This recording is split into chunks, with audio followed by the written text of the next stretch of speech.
All right, we are recording and we're about to be live on Twitter. And we are live. Welcome to episode 14 of the RINO podcast. I am Jeff Simone. She is Kaitlin at the Factual Prep, and he is Rep Lenny Mirra of the 2nd Essex. Am I reading that right? That is correct. 2nd Essex District. 2nd Essex District. What towns does that include, Lenny? It's got Newbury, West Newbury, Georgetown, Groveland, Boxford, Merrimack, and part of Haverhill. North. Bunch of small towns plus the part of the big city of Haverhill. Awesome. And we are very grateful for Rep Mirra to come on today. We're going to talk about transparency in the Massachusetts State Legislature. It doesn't exist. It does not. So we're gonna talk about that. Kaitlin, say hello to our esteemed guest.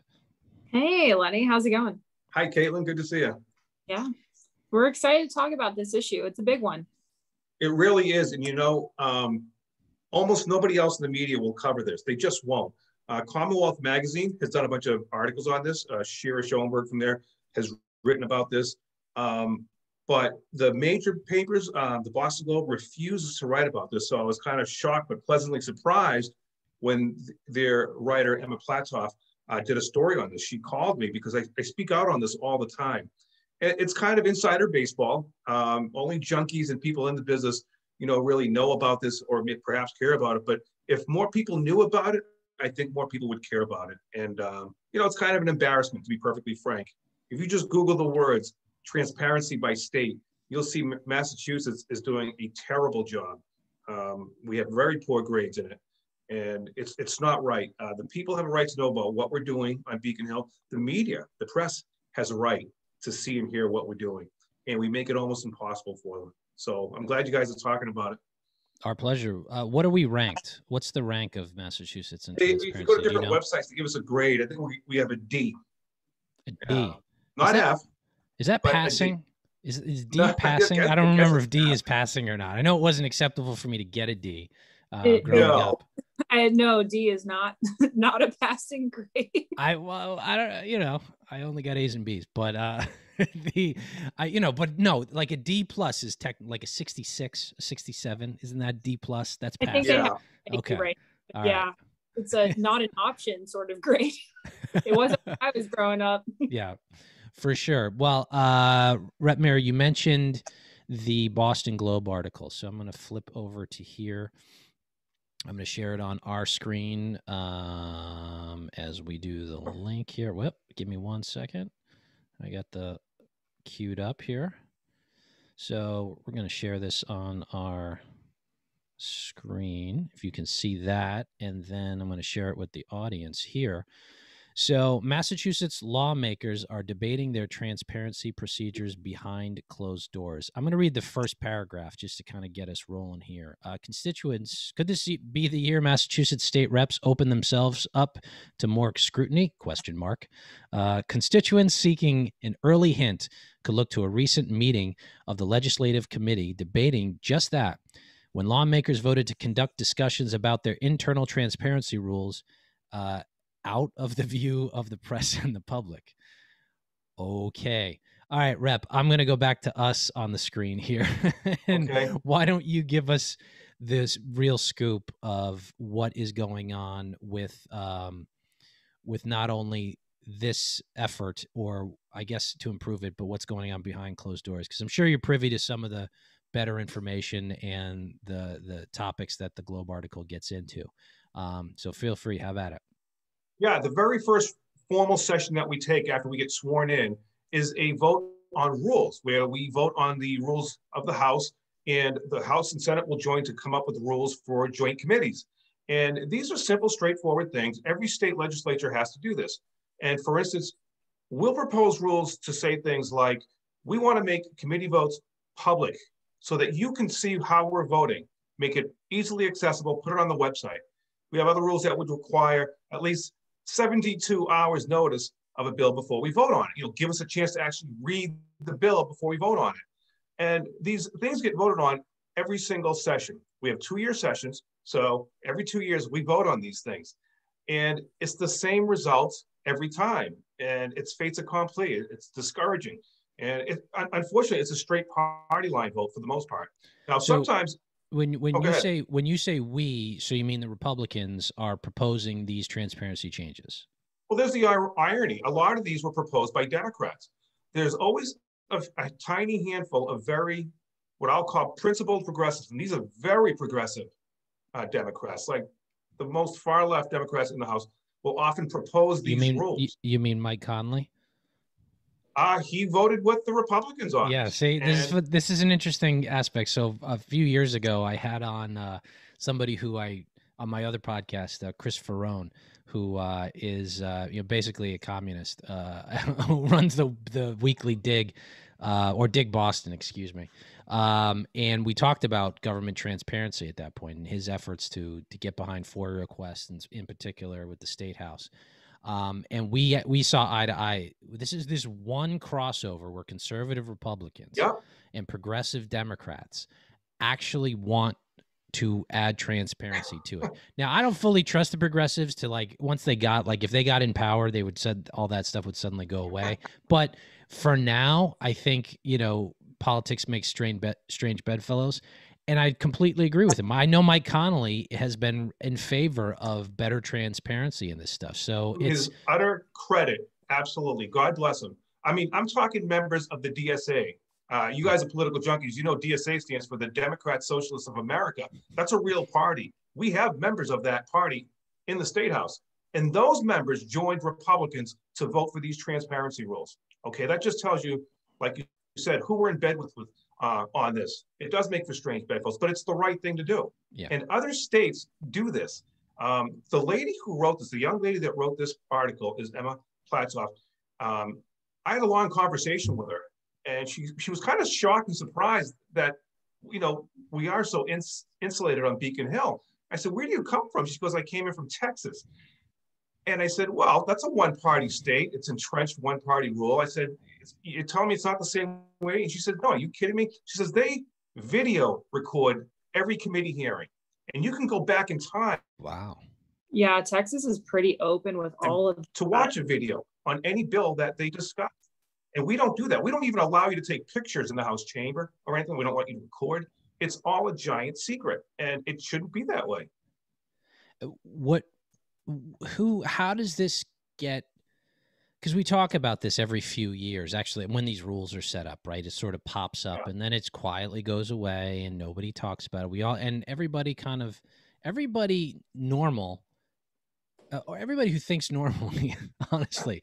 And that goes for, like, and I'll say this is sort of exclusionary of politicians, because, if you ask everybody in Massachusetts who's a voting tax-paying citizen, and he said, yeah, should we have, like, complete transparency into how our laws are made and what takes place? Right. They wouldn't even say, yeah. They'd say, of course we should. Of course. Yet somehow, when conservative Republicans like myself, and you and Kaitlin and members of the DSA say, we need better transparency, or a lot more transparency, or complete transparency, which is what it should be. When those two ends of the spectrum agree, you'd think something could happen. You would think, right? But it's, what it is? It's the media. It's how it gets reported. And so the Boston Globe is where a lot of people in this area get their news. And sometimes they'll watch, I don't know, CNN or whatever. And those news outlets simply won't report this. And when they do, it's always at the beginning of the session, because that's when we vote on it. It's the first thing we vote on. So maybe it gets reported on, like the New Report News up my way reported on it right after we got sworn in, because that's when we took the vote. But then 2 years go by before there's an election, and by that time, it's completely forgotten. And the media refuses to bring it up, and instead they'll bring up other issues that are probably less bearing on our day-to-day lives. And they'll focus on these things that, I think are less important, because we can't do anything unless and until we have this transparency. Government can't, the way our government is designed, it was designed to have everything we do be done out in the open. And right. by the way, we exempted ourselves from open meeting laws in the State House as well, as you probably know. We make every mayor, every city council, subject to those open meetings. Our board of selectmen, your planning board is subject to these open meeting laws. They can't meet in secrecy. They can't talk about bills or things they have to pass in secrecy. They have to do it out in the open. But we exempted ourselves on Beacon Hill. This happened a long time ago, I think back in the 70s or 80s. And there's some Republicans on Beacon Hill that want to, make us, reapply that open meeting law. We can't even get that bill out of committee. Why do you think the media is running interference or won't cover this aspect? I have my suspicions. I have my suspicions, but I'll allow you to speculate. Because first, the writers of the Boston Globe are, I'm just going to say it, they're on the blue team. They want the blue team to win elections, and they want the red team to lose elections.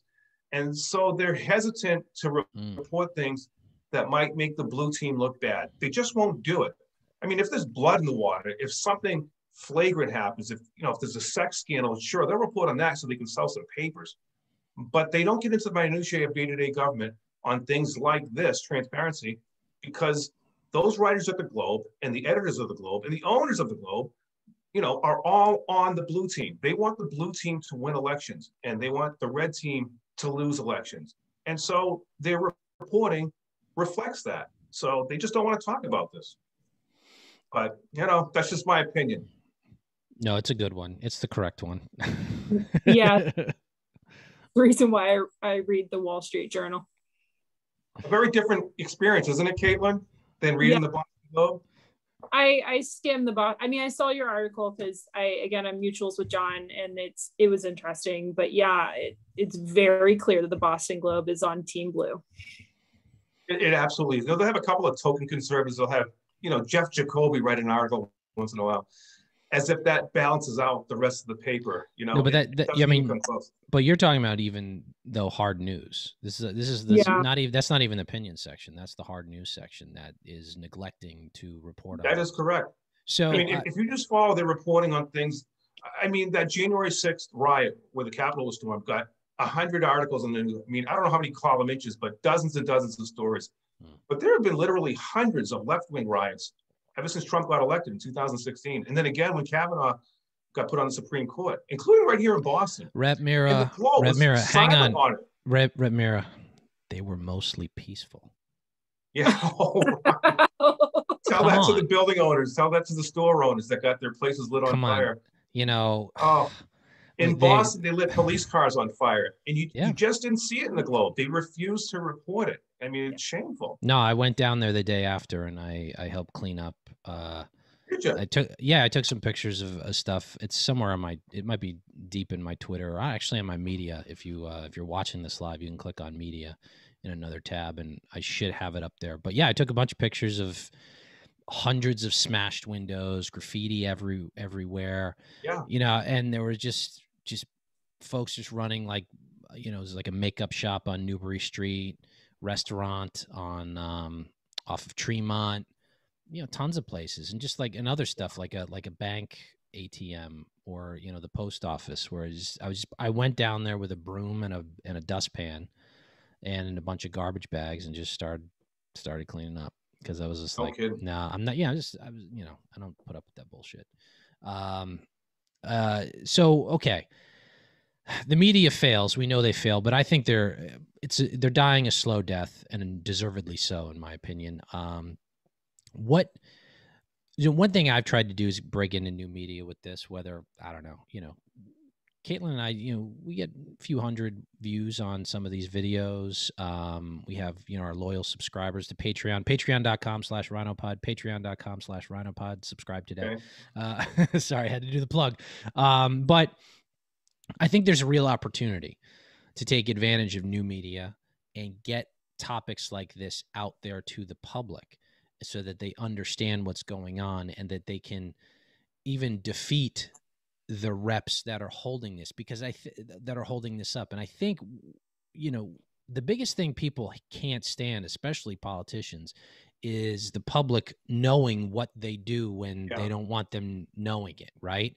So I'm not going to ask you to do this, because I know you still want to get some things done on Beacon Hill and have a positive impact. But would it be valuable? Would it be valuable to sort of name names and go, these half dozen people or dozen people up there are keeping you from knowing how the sausage is made. And, there's a lot of OSHA laws that are being broken with the sausage. So what do you think? I mean, is that a worthwhile exercise to engage in, to name It's the very names? hard to do because once again, the media is not working with us.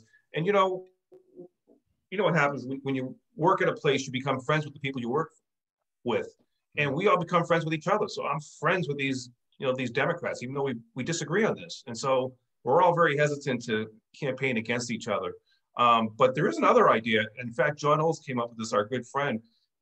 He said, what about a ballot question? Why not team up with those left-wing groups that are also concerned about transparency and make it a ballot question that requires the legislature, to be subject to the open meeting laws, or perhaps require us to display our committee votes online, within 24 hours of making the vote, and work with these groups to make it, known so that the voters themselves can vote on it. And that this will make it an issue. Then the news media will kind of be forced to report on this, because I think most people will be shocked that we don't do this. A lot of people just assume that they can get this information, but we make it very, very difficult to get this information. So I don't know, it's just an idea. No, that's a pretty good idea. I mean, the way you actually make significant legislation in this state is now through ballot questions, because our legislature, is, like I said, the lack of transparency is a bit frozen, and the one party rule within the legislature. That's a pretty good idea. That's how we legal. Go ahead, Kaitlin. We could put our good friend Anthony on it, since he's so successful with ballot questions. Yeah, Anthony Amore. Yeah, with a $5,000 budget, he beat what, 3 million or something like that. Oh my God, that's right. I forgot about that. Question two. Yeah. Well, you know what? How did we legalize pot? How did we lower the tax rate back to 5%? I don't know, but I'm glad you did. It was all a ballot question. No, honest to God, we did it. We did it. Right. The most significant pieces of, you can't even say legislation, but the most significant legal changes in the state of Massachusetts have, in the past 10, 15 years, have not come via the legislature. Yeah. It's either been court decision. You could argue, gay marriage in 2003, 2000. That was a court decision, yeah. Yep, the court decision 2005-ish, or maybe 2003. I'm getting the year wrong, and then marijuana, gambling was the legislature, I think, but marijuana for sure. All this stuff. It's a bit ridiculous that it's kind of that machine politics, that gross, hacky. Crap that both sides go, both parties are bums, the cliche argument but that is what it is. Lenny, tell me, why do you, again, I have my suspicions, and maybe they align to yours. Tell me, why do you think, beyond Team Blue looking bad necessarily, why do you think there's such a stranglehold on keeping the records closed? What's the reasoning behind it? Every group, no matter where you work or make your living, every group kind of operates that way. Police officers don't want to wear body cams, and teachers don't want cameras in the classrooms, and judges don't want them in the courtrooms. Nobody wants the spotlight on them. Nobody wants to be. If I can take a quick detour, the funny part about it is, now with body cams, they've been doing studies. The police are realizing the body cams are actually helping them. Yeah. At the end of the day, yeah. Yeah, because what's happening is they're recording. It used to be their word against the cops word against the citizens, whatever, didn't matter. But now they just, you were in your body cam? Yeah, all right, let's play it. And then there's been hundreds of cases where it exonerates an accusation against an officer. Right. So they're actually starting to like it. So more transparency. I guess that's the case. But what are they hiding? You say they don't want they don't want people knowing what they do. But what specifically do you think they're hiding? I mean, just like, it's not even necessarily hiding something. It's convenience, practicality. I mean, if you hear the arguments against doing this, you know, they'll say, well, it'll take a long time. It'll be expensive. There's all sorts of reasons to not want to, you know, make these things more public. But like I said, so many other states already, I think most states already do this. They just make it open. And, you know, sometimes we take difficult choices, difficult votes. You know, I'm on the committee for telecommunications, utilities, and energy. Pretty mundane thing for the most part. And I'm on it because I used to do underground utilities. But we also vote on things like climate change bills. And those are difficult because there's a lot of environmental groups, a lot of environmental lobbyists, you know, pushing for things like, you know, carbon taxes and restrictions. And you have to say no to a lot of things. And, you know, it's a pretty progressive place on Beacon Hill. So we don't want to be in public saying we're going to say no to a carbon tax because then it's going to look like we're against the environment. So, you know, we come up with a compromise. And there was nothing wrong with the compromise. I voted for that bill. The governor voted for it. But, you know, getting there is the sausage being made. And it's not pretty to see the sausage being made. It's messy, it's dirty, it's tedious. And so, you know, nobody wants to be monitored. Nobody wants someone looking over their shoulder when they're working. But we're not, you know, most of the time, I'll say, yeah, the vast majority of the time, we're not really hiding anything. You know, there is a fair amount of corruption on Beacon Hill. Absolutely. I won't deny it. But it's mostly just, you know, a complacency kind of thing. You know, they've always had it this way. Everyone that's been in office has had it this way where, you know, we don't have to go public with our committee votes. And then get the wrath of the public and our constituents after voting a certain way. So, all right, Kaitlin, did you have anything? Because I have tons of questions, but I don't want to like totally. No, I get it. The rep so the argument is that like if we hide committee votes, that maybe the constituents wouldn't be pestering their representatives. I think so. That's part of it, Kaitlin. Yeah. So a vote gets made on, I don't know, the Roe Act. Okay, that was a very controversial vote, and so, you know, I'm a pro-choice Republican, but that Roe Act really went far. It allows late-term abortions. It allows a little girl, a minor, to get an abortion without their parents ever knowing. So I voted against it. Okay, and that's an easy vote for me to take because I'm a Republican. I have a pretty conservative district. I was okay, but for a lot of people, that was a really hard vote to make. Okay. And so to go through committee like that, don't forget, these things have these bills all have hearings, and that hearing on that bill, I think spanned days, and there were hundreds of people testifying. It went for a long time, very passionate arguments on both sides. And so to vote it out of committee is a controversial thing. And by the way, let's keep in mind that when you vote it out of committee, you're not voting for or against the bill necessarily. You're just saying, let's bring it to the legislature for a vote. Yeah, that's what you're doing. You're just voting it out of committee. Right. And so I don't think I never vote to keep something, you know, in committee. I think everything should come up for a vote. We submit over 6,000 bills every session. The vast majority will never see the light of day.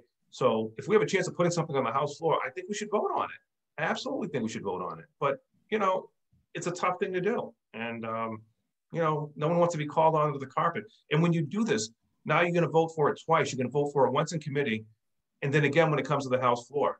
And the media will absolutely vote, you know, report on your vote on something like the Roe Act. They just will. So it's a difficult thing. It makes our job more difficult, but that's what we're there for. Yeah, I was going to say that. I mean, that's quit. Don't run for re-election if you don't want. I mean, if you don't want people to know about your job. And first of all, like the committee meetings are, you know, recording the committee meetings. Of course, you have, you know, record the committee meetings, right, to talk about the fine tuning the bill. But like anything, you know, the actual work of the legislation probably gets done in the hallway over a cup of coffee, or the negotiation happens, you know, at a, you know, on, you don't know, when you go for a walk outside or grab a beer after session or something like that. Like, that's the other dirty secret. What happens is we have what's called a conference committee, because every bill changes from the House to the Senate, right? Mm-hmm. So they have to iron out the differences. Well, that's done by a conference committee. which is a few people in the House, a few people in the Senate. They'll make sure they got people on both parties. So there's at least one House Republican, one Senate Republican, just to balance things off. But that conference committee will work in complete and utter secrecy behind closed doors. Nobody will hear what they say. We'll never know where they stand.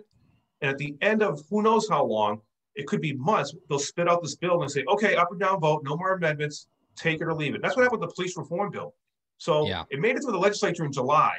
And then, I don't know, 6, 7, 8 months go by before it finally comes out of conference committee. And we didn't know what was happening in that conference committee. No one knew. But the bill that came out was drastically different, way different. And, I had problems from the beginning. It takes away qualified immunity from police officers and first responders. It didn't take those protections from the politicians. We still have our qualified immunity, of course, but the police officers lost it. Yeah. Well, why? Time out. Go ahead, Kaitlin. Go. Wait, so for first responders, like paramedics and firemen? That's what the protections were supposed to apply to. Yeah. And so when the bill came out, it wasn't even clear whether or not they still had those protections, and we had to vote on it.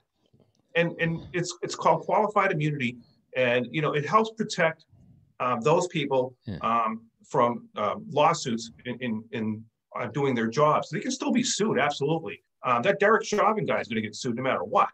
But yeah, the civil case that I think they ended up settling that one. But firemen and paramedics would lose their qualified immunity on the side of cops. Well, it was part of the police reform bill, yeah. And the other part that I voted against was on facial recognition technology. When the bill first went into conference committee, we had protections against facial recognition technology, something I had a real problem. I come from the libertarian side of the party. I don't like government being able to do that. And when the bill came out, those protections were gone. I couldn't believe it. And I was on the side of a lot of really progressive Democrats who were also concerned about facial recognition.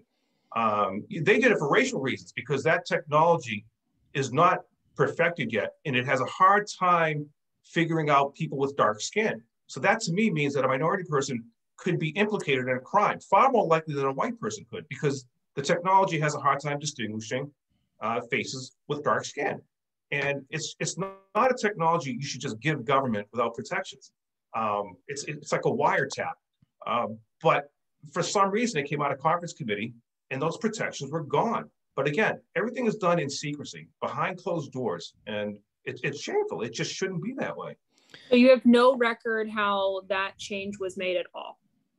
Well, I was in conference committee? No, not really, no. I don't know if they take notes or minutes or whatever, but we don't see that. Just a tiny number of people go in that room.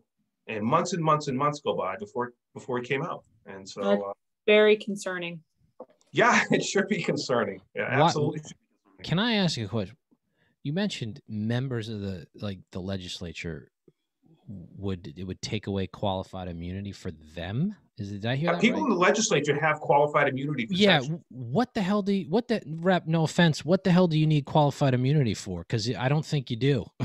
I mean, they need it for, like, let's say this pandemic. They need qualified immunity to be able to legislate bills and not have anything bounce back onto them. So it's like it protects them. So they could theoretically get sued for passing a law? Well, we can't be sued personally. So if you think the governor did a bad job on the pandemic, like Kaitlin said, and you lost your parents in a nursing home, you can't sue us personally. This is the Cuomo issue. But is that, but that lack of being able to sue them is, all right. Okay. We're protected from being sued personally. Okay. All right. So, Janice Dean, how her in-laws passed away with the nursing homes in New York. The reason why they can't sue Cuomo is because of basically it's kind of sort of this. Okay. Right. So this is what happens behind closed doors when things are done in secrecy. So let's take it to the next step. You mentioned one possible solution of getting a ballot question on the books. That's a heavy lift, requires resources, time, energy, and organization to do it. It's not impossible, and I think it'd have a reasonably good chance of passing. If I were to be a part of it and dive in and work with the socialists I can't stand to actually get this done. That'd be fun. It would actually be fun for me to do. I was just gonna say it could be fun. Yeah, it could be fun. I don't think it'd be fun for them. They would lose their minds. But what are the other options here? Because right now it's just frozen, and I don't see a way out of this, barring, some form. Maybe it's leadership. Maybe Well, let's be clear. Yeah. Let's not castigate all Democrats, because the Senate voted for these transparency measures. I'll have you know, it was just the House that shot it down, but the Democrats in the Senate were perfectly fine with it. So what do you know what the vote total? So what we have in the Senate? So 40. It may be in that Globe article. I'm not sure, but it's the Speaker of the House that doesn't want it. This Speaker, Mariano, the last one, Robert DeLeo, they just don't want to go through this. They don't want to, have our committee votes made public. They just don't want to, abide by these things. But the Senate, the Senate is 90% Democrat. They voted for these transparency measures. To their credit, they did this. So I don't want to cast aspersions on all Democrats. Some of them did the right thing. Let's give them credit for that. And the ballot question, I think, would be a great thing. I can't see who would fight against it. What other options do we have?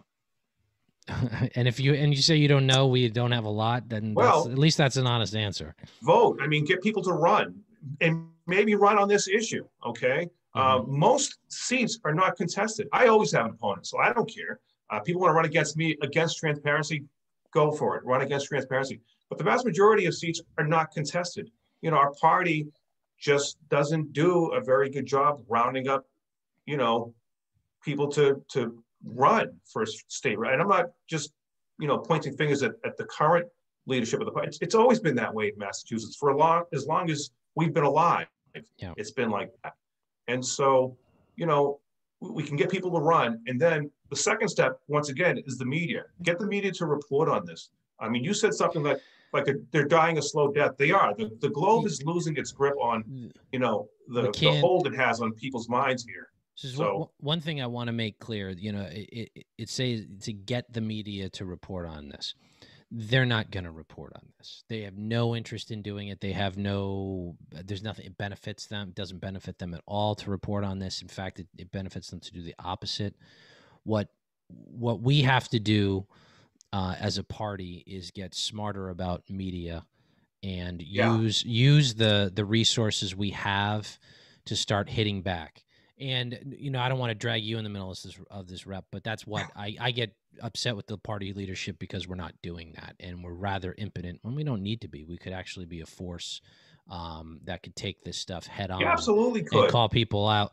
And it wouldn't even take, it would take some effort and the willingness to do it, but there's just no vision there. So but I get frustrated with it. Yeah. When I was your age, we got 100% of our news from things like newspapers and 3 networks: ABC, NBC, CBS. Okay, that's what it was when I was your age. It was Brokaw, Jennings, and Rather on TV, and the newspapers, and that was it. And everybody read the newspaper. In fact, you probably subscribed to at least 2 of them. That's gone by the wayside. The local papers are almost gone completely, and the Globe is losing its subscribers. And I think more and more people are getting their news from Facebook, Twitter, YouTube. I read somewhere that the reason Donald Trump was so successful with Hispanics is because he advertised in places like YouTube, where he knew he could reach out to that community. And he got a lot of Hispanic votes in places like Florida, because he figured out where they got their news. And so, we can do that. We can make an impact and make this known. We can make this go viral on Facebook, Twitter, YouTube, all social media, if we want to. But, it requires the party to work together, and we're still in our circular firing squad shooting at each other. That's right. Than working together, unfortunately. They circle the wagons, we circle the firing squad. That's why we can't win. It's unbelievable. I know it is. Kaitlin, do you have anything as we wrap this up? No, I guess I'm going to have to be very loud about this issue on my Twitter, which is very popular, to boost my own ego, which is awkward. But at the same time, this is a huge issue.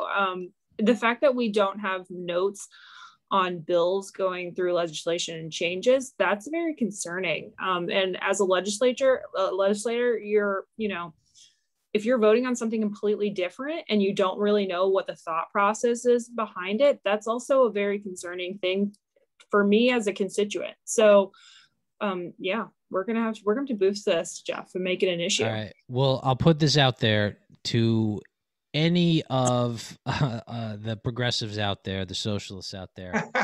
You want to come on this podcast? If you want to sit down, we'll even like have the discussion on the episodes. If you want to, I'll invite the progressives. If you want to do something, you really care about transparency, you want to put together a ballot initiative, we can meet on here and we can meet offline. If you really, really want to do this, if you're serious, let me know. I could be willing to put all of it aside to go on this one issue. You bring up other issues, we're gonna have problems. But if you want to go on this one issue and actually get this done and get some movement behind it for 2022, so it's on the ballot. All right, let's make it happen. I already have meme ideas. We can do this. I'm not gonna hold my breath though. So, but I would totally be down for that. Like, it'll be a crossover episode. Looking forward to it, Kaitlin. I'm going to call you first when I'm ready to do this. Right. Yeah, no, I can help you with that. Boost all right. Get some meme magic in Massachusetts going on. So as we end, Kaitlin and I are going to hop over to Patreon, and patreon.com/RINOpod, patreon.com/RINOpod, only $1 a month for the best political analysis in the universe. Join us there. We're going to cover Ron DeSantis. What else are we going to cover? We can cover Biden this week. Yeah, the gun quotes. The gun quotes. All of your favorite topics. We're going to dive deep into that. So we'll head over to the page for that. Rep Lenny Mirra, thank you so much for joining us on this episode of the RINO podcast. Thank you for having me on. I love doing it. Yeah, we'll have you back on again for sure as we progress, and maybe if this actually gets some steam, we'll definitely do so. But good luck in your fight on Beacon Hill. We need more reps like you up there, fighting the good fight and getting things done. Thank you, Jeff. Thank you, Kaitlin. Appreciate it. Yeah, all right. Thank you very much for coming on. All right, folks out there, we're signing off here. Join us on the Patreon. Thanks. Take care. All right, so I'm actually going to stop recording on